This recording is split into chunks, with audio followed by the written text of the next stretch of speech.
اللهم صل على سيدنا ومولانا محمد وعلى آل سيدنا ومولانا محمد وبارك وسلم.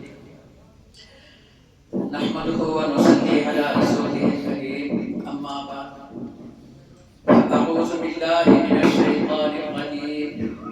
بسم الله الرحمن الرحيم. لا يستوي أصحاب النار وأصحاب الجنة. أصحاب الجنة هم الفائزون. صدق الله العظيم. محترم حضرات، معزز سامعین کرام، دارالعلوم شریفیہ میں آج ہم سب کا جمع ہونا کلام پاک کی نسبت سے ہے۔ اللہ رب العزت ہمارے اس مل بیٹھنے کو اور آج کی مجلس کو قبول فرمائے۔ یہ چھوٹے چھوٹے بچے جو آپ کے سامنے بیٹھے ہوئے ہیں، جن میں بہت سارے بچوں نے کلام پاک حفظ کیا ہے اور بہت سے بچوں نے ناظرہ کلام پاک پڑھا ہے اور کچھ پڑھ رہے ہیں۔ یہ بچے بھی بہت خوش نصیب ہیں اور ان کے والدین بھی بہت خوش نصیب ہیں اور ان کے پڑھانے والے اساتذہ بھی خوش نصیب ہیں، اور جن حضرات کا ان کے پڑھنے میں اور ادارے کے چلانے میں کسی بھی قسم کا تعاون حاصل ہے، وہ سب بہت خوش نصیب ہیں۔ اللہ رب العزت نے کلام پاک کی دولت بڑی عجیب و غریب ہم سب کو عطا فرمائی۔ اللہ نے خود ہی کلام پاک کے بارے میں ارشاد فرمایا، الف لام میم ذالک الکتاب لا ریب کہ یہ وہ اپنے سینے کے اندر محفوظ کرتے ہیں۔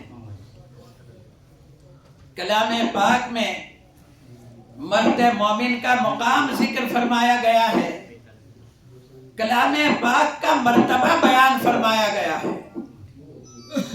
ابھی جلسے کی کارروائی ان آیات کے ساتھ آپ نے سنی، لا یستوی اصحاب النار و اصحاب الجنہ، اصحاب الجنۃ هم الفائزون۔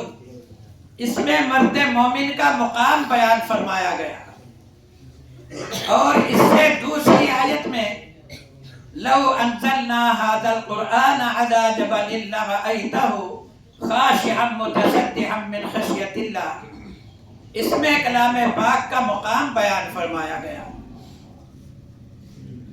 مرد مومن کا مقام بیان فرماتے ہوئے اللہ رب العزت ارشاد فرماتے ہیں کہ جنت والے اور دوزخ والے برابر نہیں ہو سکتے۔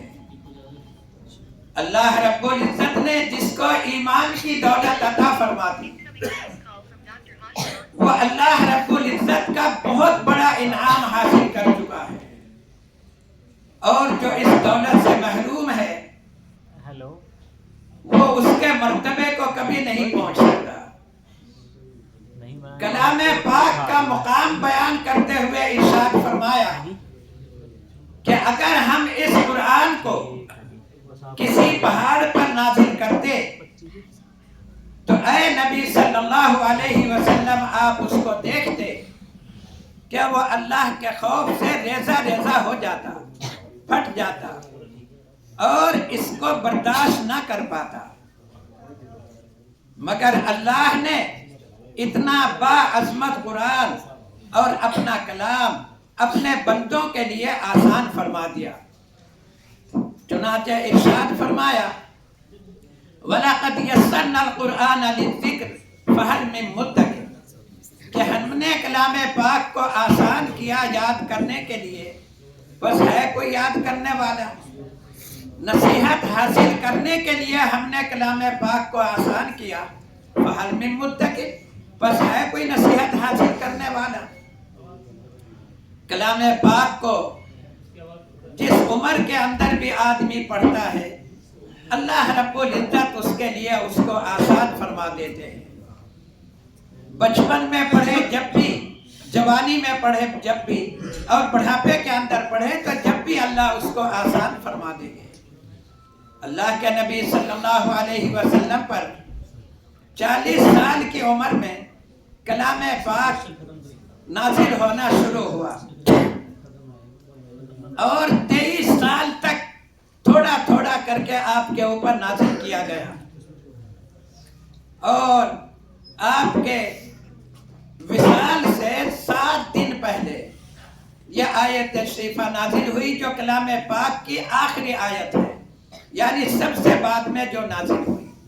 وَاتَّقُوا يَوْمًا تُرْجَعُونَ فِيهِ إِلَى اللَّهِ، کہ اس دن سے ڈرو جس دن تم اللہ کی طرف لوٹائے جاؤ گے، پھر ہر ایک کو اس کے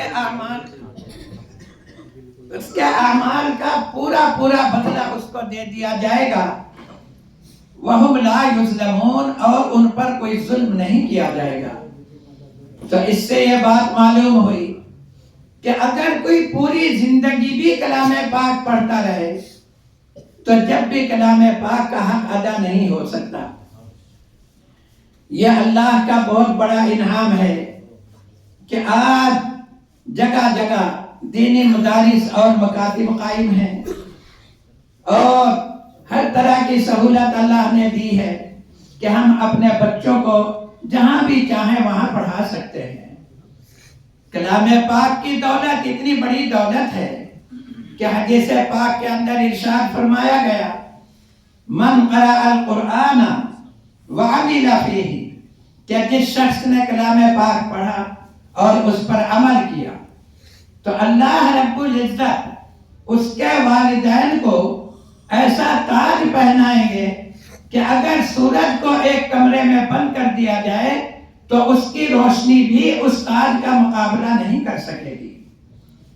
تو اب آپ سوچئے کہ جب ماں باپ کو اتنا نوازا جائے گا تو خود حافظ قرآن کو کتنا نوازا جائے گا۔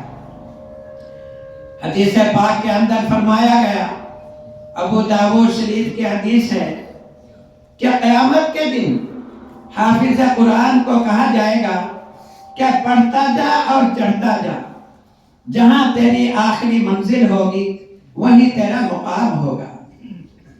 تو معلوم ہوا کہ حفظ قرآن کی دولت یہ بہت بڑی دولت ہے۔ ہمیں اپنے بچوں کو کلام پاک حفظ کرانا چاہیے، اور کوئی بچہ نازلہ پڑھنے سے تو محروم ہی نہیں رہنا چاہیے۔ بچے پڑھے لکھے ہوں گے تو اپنے والدین کو ایصال ثواب بھی کر سکیں گے، اور جب ان بیچاروں نے کچھ پڑھا ہی نہیں ہے تو پھر وہ کیسے ثواب پہنچائیں گے۔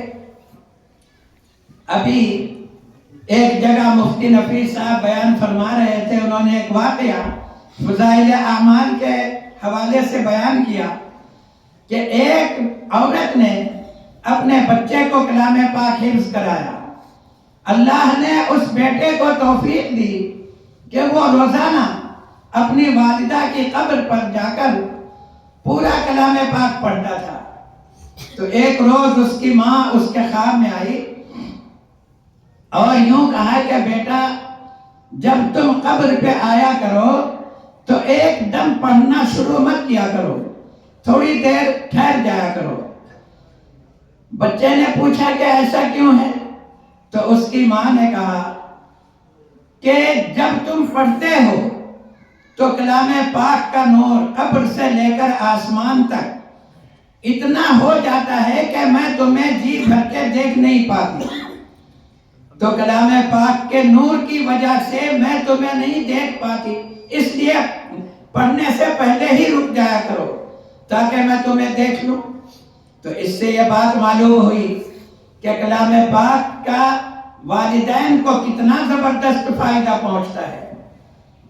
اور یہ تو حدیث پاک کے اندر آتا ہے کہ جب کوئی آدمی اپنے کسی عزیز کی قبر پہ پہنچے اور وہ مرنے والا زندگی میں اس کو پہچانتا تھا، تو جب وہ قبر پہ جاتا ہے تو وہ اس کو پہچانتا ہے کہ میرا کون رشتہ دار، کون عزیز یہاں آیا ہے جو مجھے پڑھ کر ثواب پہنچا رہا ہے۔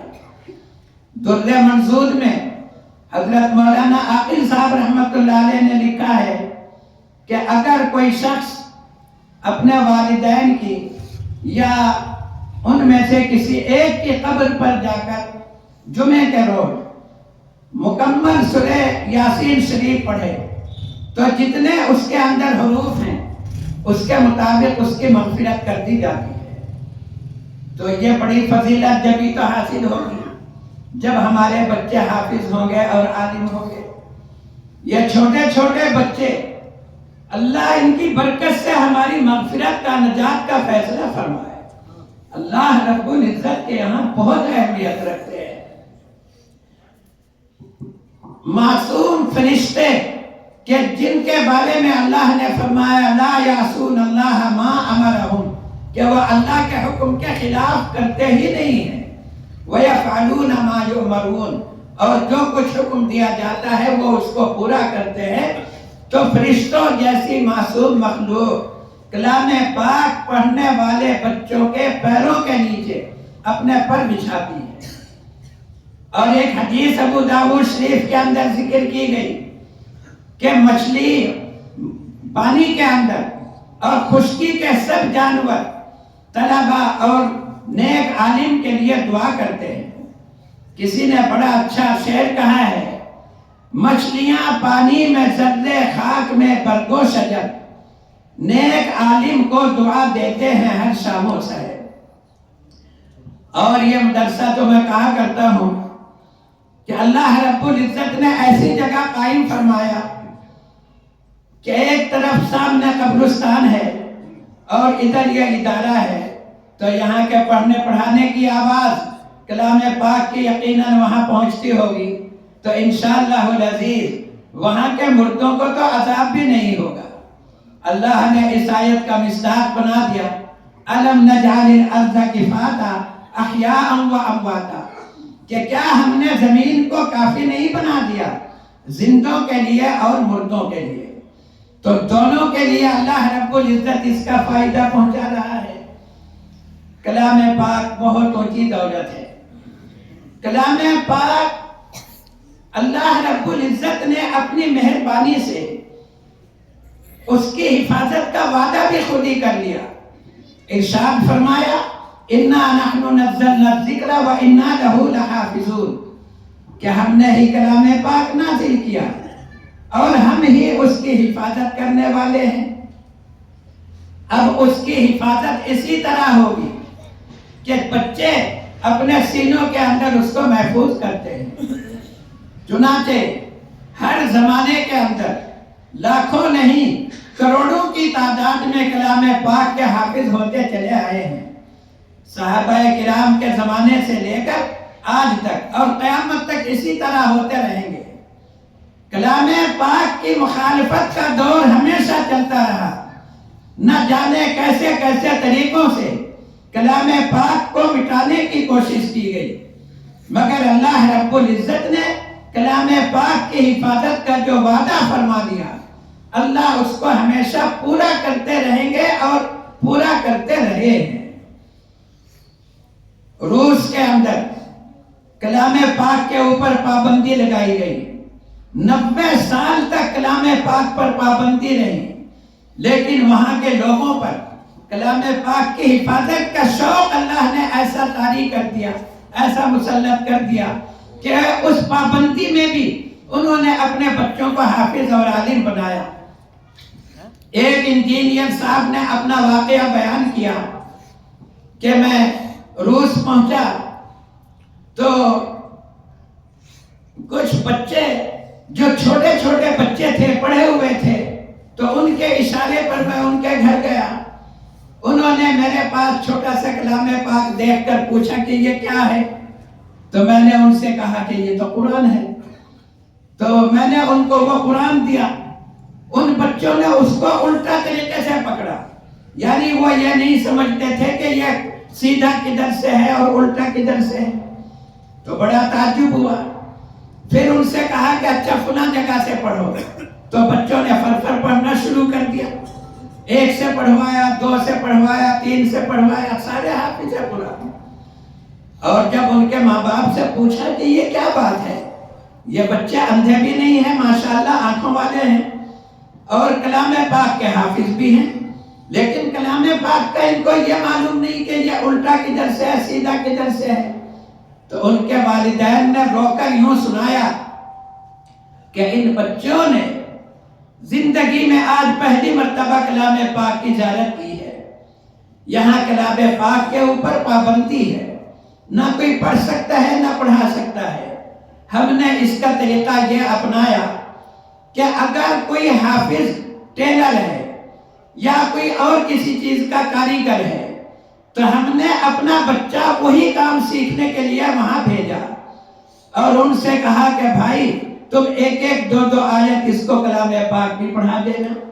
تو اس طریقے سے اس نے وہ کام بھی سیکھ لیا اور اسی کے ساتھ ساتھ کلام پاک بھی حفظ کر لیا۔ چنانچہ اللہ رب العزت نے اسی ملک کے اندر ایسے ایسے حافظ پیدا کر دیے کہ جب روس کے ٹکڑے ہوئے اور 7 ریاستیں اس کے اندر سے نکلی تو ایک ریاست نے اعلان کیا کہ جو حافظ قرآن ہیں وہ اپنی درخواستیں پیش کریں، ان کا مسجد میں کلام پاک سنانے کا انتظام کیا جائے گا۔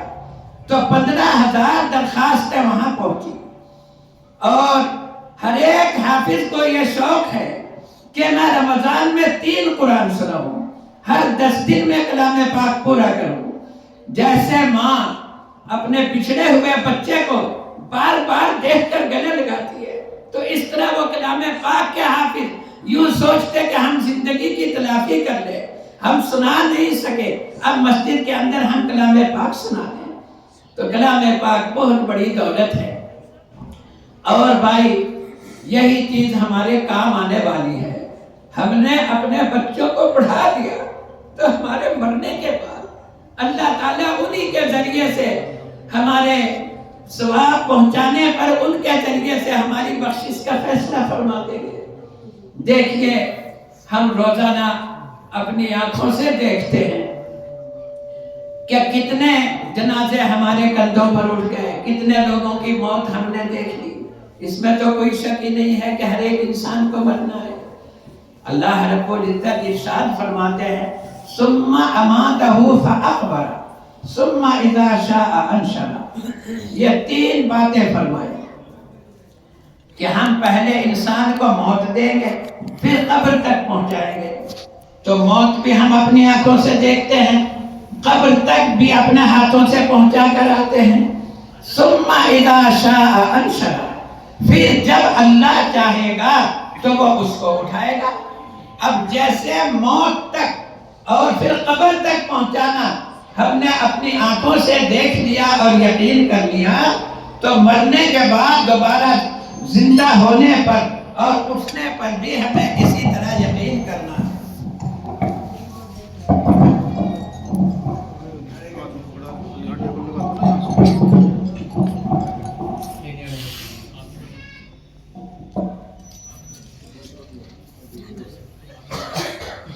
کوئی بات نہیں، سنیے۔